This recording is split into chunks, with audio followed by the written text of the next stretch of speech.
Bonjour à tous, aujourd'hui on va voir l'héritage en Python. Donc voici le code comme exemple pour expliquer l'héritage en Python. On a une classe A, on définit une variable de type int, une fonction d'objet nommée info. Donc on a self.age est égal à 10 pour la variable âge.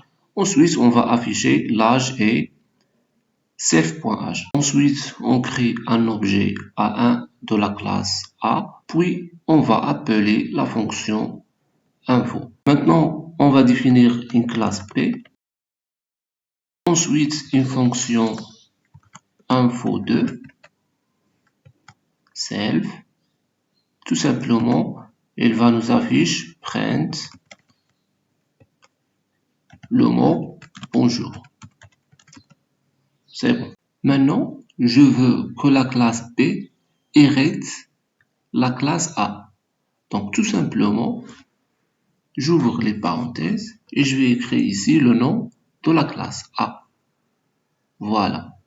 Maintenant, la classe B a hérité la classe A. Donc, qu'est-ce que l'héritage en Python?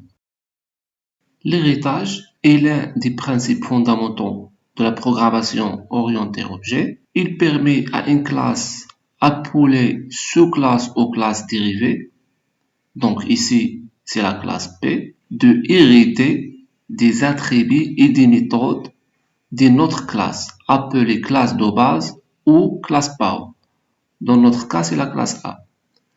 Donc cela favorise la réutilisation de code et permet de créer une hiérarchie entre les classes. Donc la classe A, c'est une classe appelée classe de base ou classe parent. Classe B, sous-classe ou classe dérivée. Donc la classe B maintenant a l'accès aux éléments de la classe A, à la variable âge, appeler la fonction info, etc. Pour s'assurer de ça, par exemple, on crée un objet de la classe B, c'est bon.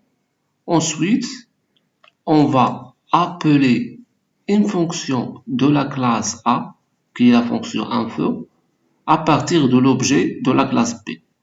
Donc, info, comme ça. Donc, il affiche aucune erreur parce que la classe B hérite la classe A. Même chose, vous pouvez, par exemple, affecter une valeur à la variable âge, comme ça, est égal n'importe quoi. Donc, l'important, c'est que vous pouvez, avec l'objet A1 de la classe B, accéder aux éléments de la classe A, que ce soit une variable ou des fonctions. Pourquoi? Parce que la classe B hérite la classe A. On peut aussi ajouter une classe C qui hérite la classe B, comme ça. Donc, on va définir une fonction appelée fonction 3 et affiche au revoir. Donc, si on écrit par exemple un objet A1 de la classe C, c'est bon? Voilà le résultat. Donc, l'objet de la classe C peut appeler la fonction de la classe A. Donc, voilà. Donc, la classe C peut accéder aux éléments de la classe A. Pourquoi?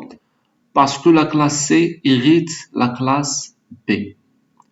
Étant donné que la classe B hérite la classe A, donc la classe C peut accéder aux éléments de classe A et de classe B. Donc la classe C, c'est une subclasse en anglais.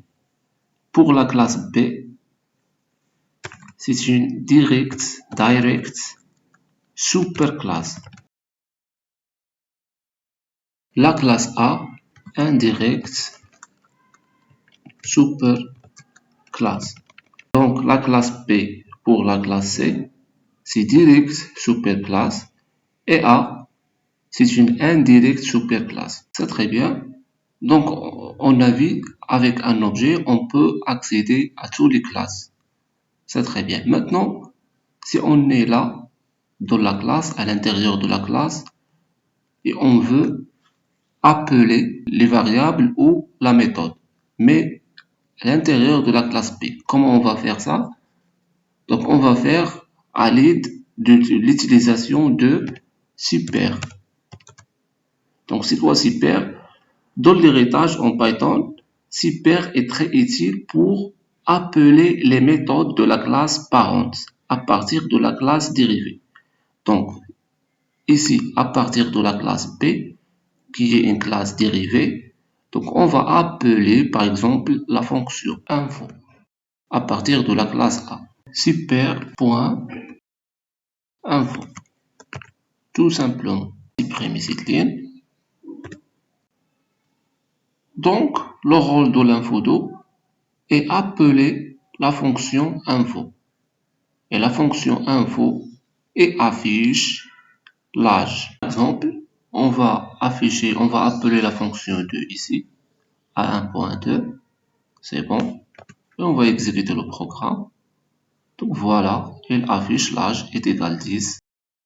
Donc ici, on a appelé la fonction info2. Donc on est là.